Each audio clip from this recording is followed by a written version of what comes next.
Well, welcome everybody. This is John Paul Mendoza, Dr. Speed Selling, and this is the Raging Verbalist number 177. For those who are counting, mark it off, check it off, make sure you do it.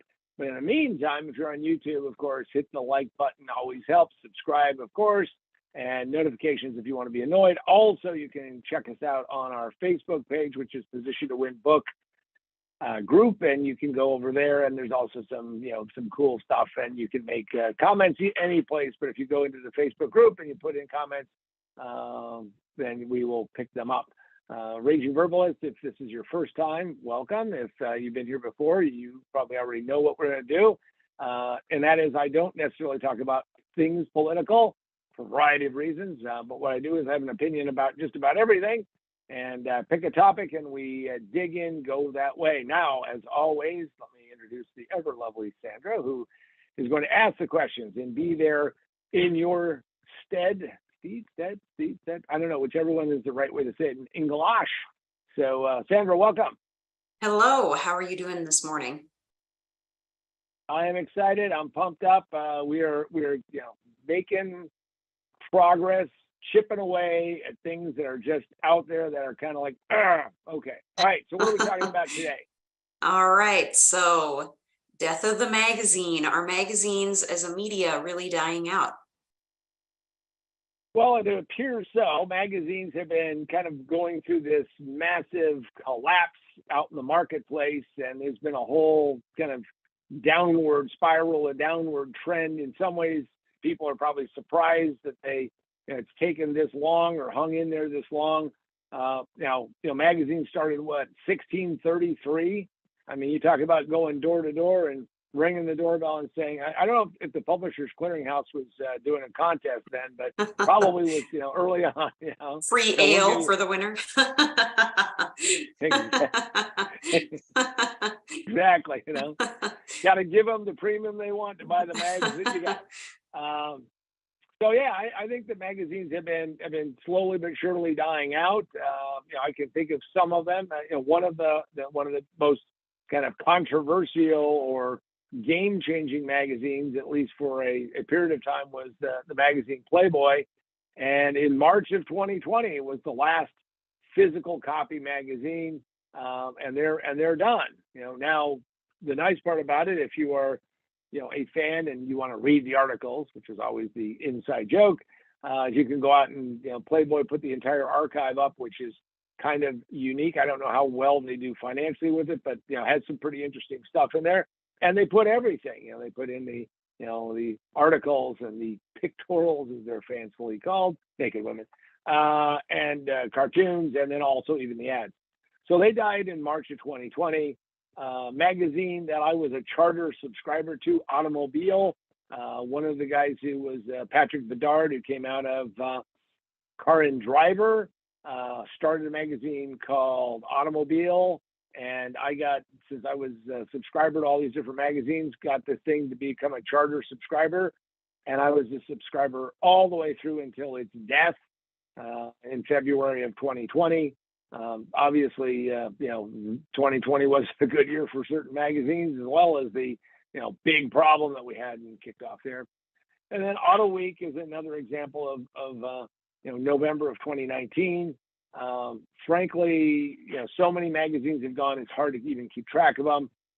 They were in December of 2019, the 10 publishing chain was going to shut down 19 of its 22 automotive, and you may see a theme here because I like cars, but 19 of the 22 automotive magazines by the end of the year, which tells you that, the whole thing was just kind of collapsing in on itself. And there are lots of other magazines that have bitten the dust. All right. And at the peak, how many magazines did you get every month, and when was that? So I was a really big fan of magazines from an early age, and I liked magazines because you could pick a specific select topic, if you will. This was my search engine. You go to a magazine stand and you look at all the magazines, you pick them out. Lots of times the cover would capture your eye or something.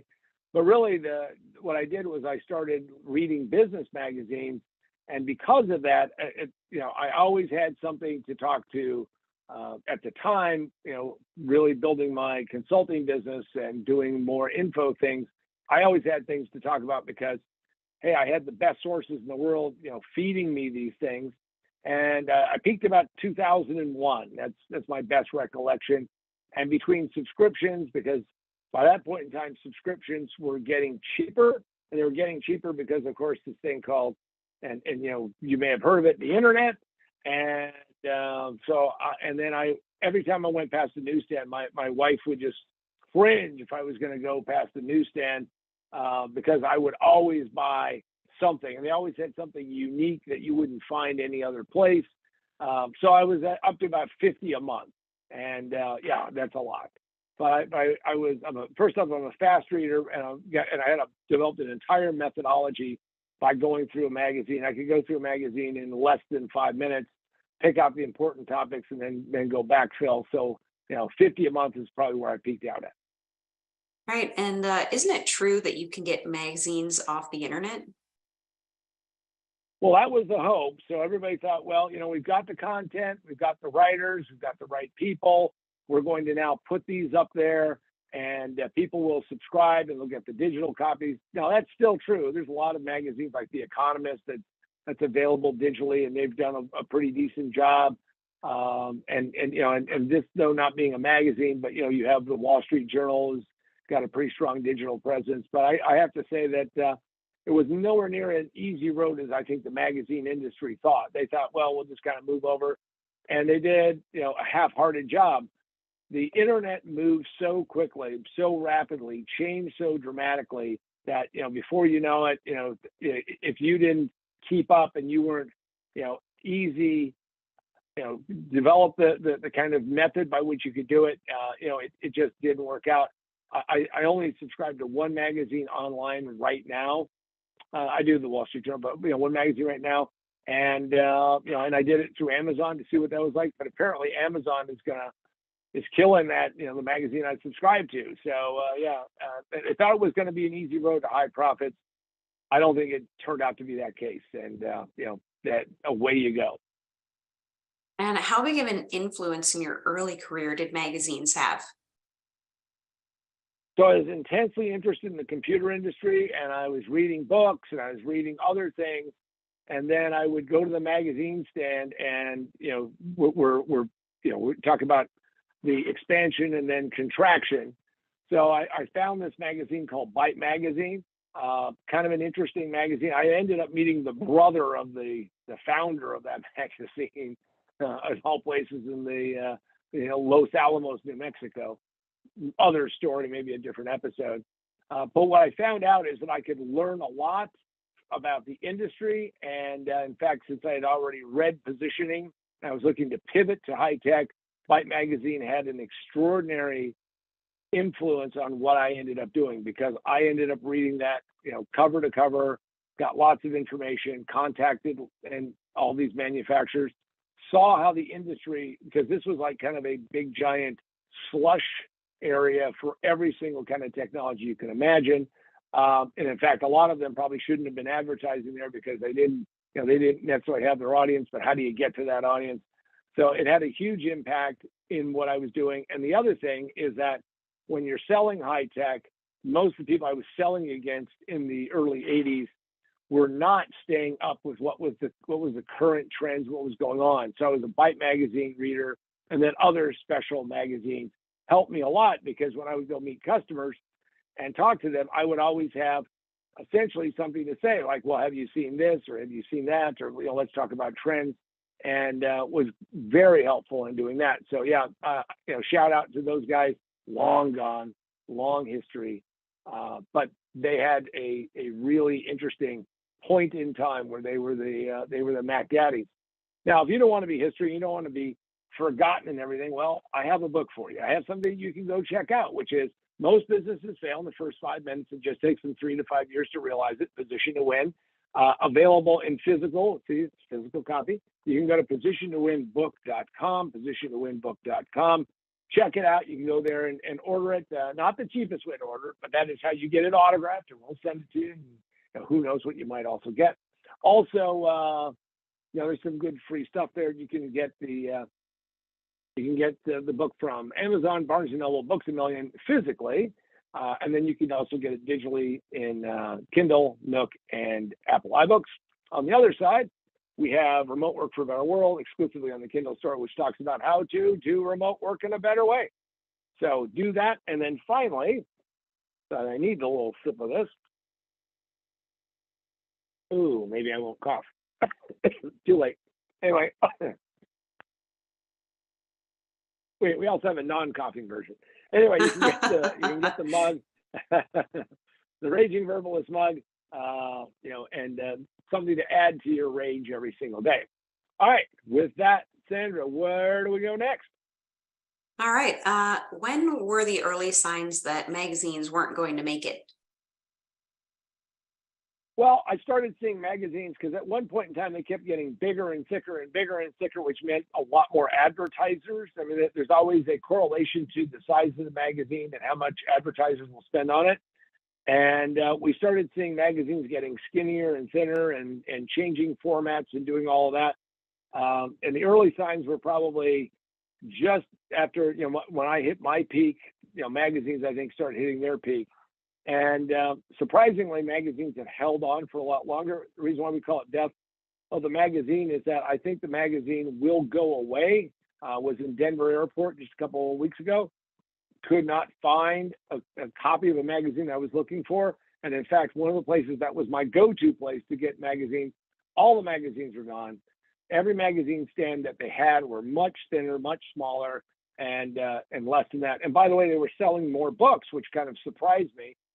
But as somebody pointed out to me that people would buy a book and read it on a plane, I've gotten digital in that when I can. So I would say that the early signs were the internet and the fact that magazine companies, you talk about it, disruptive technology, and that wave just crashed over them, and they didn't build the user experience in such a way that you would go out and say, I really want to get the digital magazine. I mean, the one digital magazine I get. Sucky part about it is because, of course, they're concerned about people blatantly ripping them off, but you can't clip pieces out of it. So when I need something, I actually have to go buy the physical copy somewhere, which creates its own kind of crazy. But yeah, it's crashing down on them, and we're seeing more and more magazines go away or get smaller, or get skinnier, and morph, and the ever shrinking magazine. Let's call that. All right. What are the advantages that are being lost by magazines going away? Magazines were the original niche advertising space. If you want to, advertise to people who like cars, you go into a car magazine. You want to go and sell things that are like cosmetics, you go into women's magazines. You want to go sell supplements, you put them into, men's health. If you want to go sell cooking stuff, you put it in the recipe magazines and, Better Homes and Gardens and all of these things. So I think that's going away. And what you always knew when you advertised in those spaces is that you had an audience. I mean, Playboy was a perfect example. Playboy would have advertisers. This is why I stress that the Playboy archive, and I use it for research because of the ads, is that they had a very specific demographic and a specific, money kind of person that would go out and buy these things or buy stuff. So you would see things there that you wouldn't see other places. So what's getting lost is that advertising focus. Now, one can argue that if you put together a great website and you use the right keywords and you have the right SEO, and then you have the right this, you have the right that, all of that makes a lot of sense because the internet is a serial killer and has been killing things left and right, left and right, left and right.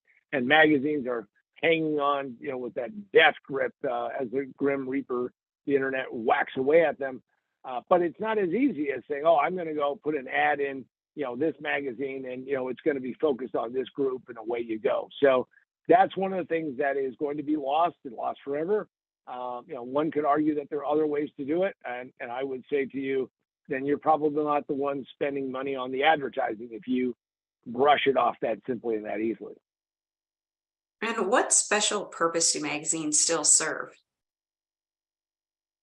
Well, I have to tell you that if you are a copywriter, if you're a person who sells with words. That would be in sales if you're an entrepreneur or something. One of my best long-term sources of headlines came out of the magazine Cosmopolitan. They're going a little soft and squishy now, but they're the amount of effort that they would put into the cover was just enormous, and those headlines that they would use to articles would be very catchy, have a hook, have a variety of things. And frankly, I built a giant swipe file around Cosmopolitan. Still get it, of course. The added benefit is that I'm developing buns of steel, and I know what my love sign is and all of that stuff. But so there's an example of a special use and special purpose that's going to probably go away.